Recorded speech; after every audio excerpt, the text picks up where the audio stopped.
Nessa noite conosco aqui no Sindicato Rural de Tapes e Sentinela do Sul, hoje eu estou aqui com a instrutora do Senar, Sônia Berbigier, que participou ativamente na implantação do sistema de ATEG aqui na nossa região. E hoje então fizemos esse evento aí como despedida, como a final desse programa ATEG implantado aqui na região.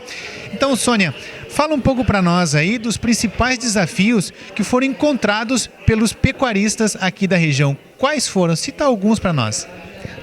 Um dos principais desafios foi fornecer os dados. Sim, foram as coisas mais gritantes. Inclusive, houve desistente por causa disso.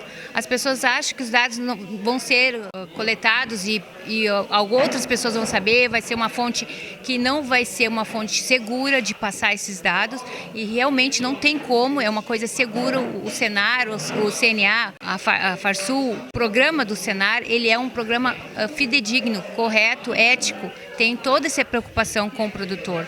Como todos os dados coletados são guardados somente pelo sistema do programa. Então não existe a possibilidade de ter algum problema de imposto, de ter a malha fina, nada disso. As pessoas ficam enganosas com respeito a isso. E não vai ser passado para outros produtores. O que é falado para mim é uma coisa ética.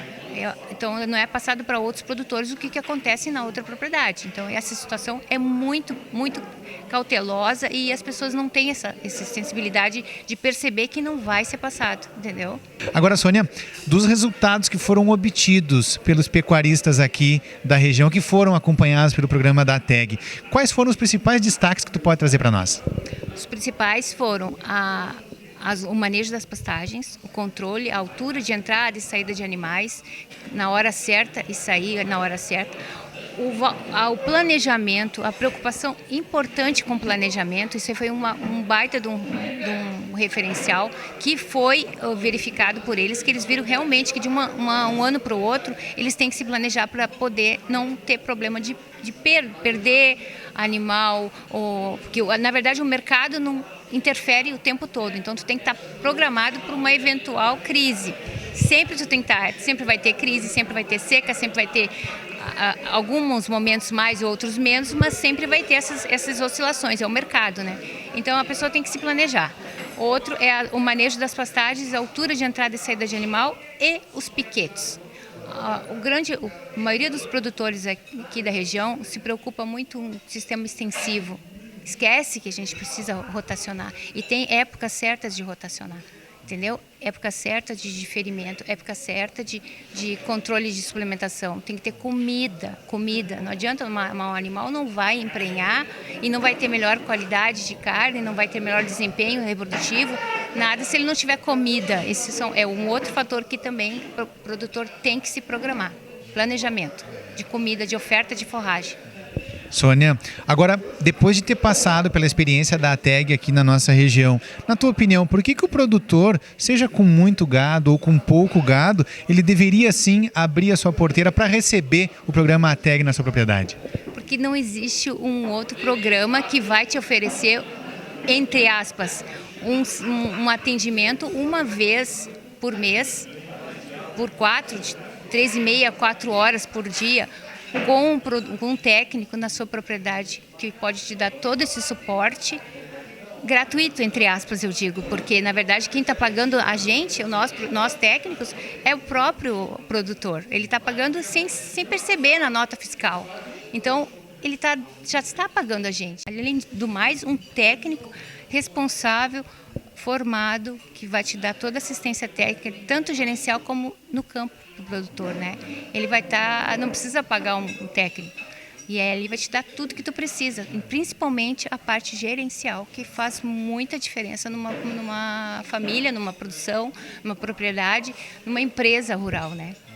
Agora, Sônia, conversando com produtores que já tiveram acompanhamento do programa ATEG, a gente já observou alguns desafios que se encontram, né? Principalmente nessa parte gerencial, como tu mencionou agora, né? Dentre elas, por exemplo, a gente pode citar quando o produtor ele tem uma outra atividade dentro da propriedade, como, por exemplo, ele tem ali a criação de gado, mas ele também, por exemplo, tem o cavalo. Como é que a ATEG lida com essas duas culturas, principalmente na parte gerencial, na parte de números, na parte de caixa? Como é que se transpõe esse desafio aí no programa ATEG? No programa, tu tem a parte da pecuária, no caso, no meu caso, que é a pecuária de corte, quando tem animais que estão envolvidos na atividade, eles são contabilizados, todo o custo e despesa com o animal daquela que trabalha na atividade é contabilizado na parte gerencial. Se tem ovinos na propriedade, também é contabilizado os ovinos, mas numa área, num setorzinho que é colocado lá num painel, numa parte ali do programa, tu separa, porque ele vai comer quanto por cento aquele capim é do bovino, quanto por cento é do ovino. O gado, o cavalo também. Então, todos eles são contabilizados ali no programa. Tudo isso são detalhes que só o programa do ATEG tem. Sônia, parabéns aí, sucesso para ti. Foi um prazer ter acompanhado esse programa da ATEG aqui na região sobre a tua tutela. Muito obrigada. Eu que agradeço muito, eu agradeço muito mesmo o Sindicato Rural de Tapes, em nome do presidente do Sindicato Rural, Genésio Moraes, por todo o suporte que deu todo esse tempo que a gente esteve aqui junto. Ele e toda a equipe do sindicato, os diretores, eu tenho muito a agradecer ao pessoal de Tapes pelo acolhimento comigo aqui na cidade. O Tapes tem ajudado imensamente a todos nós.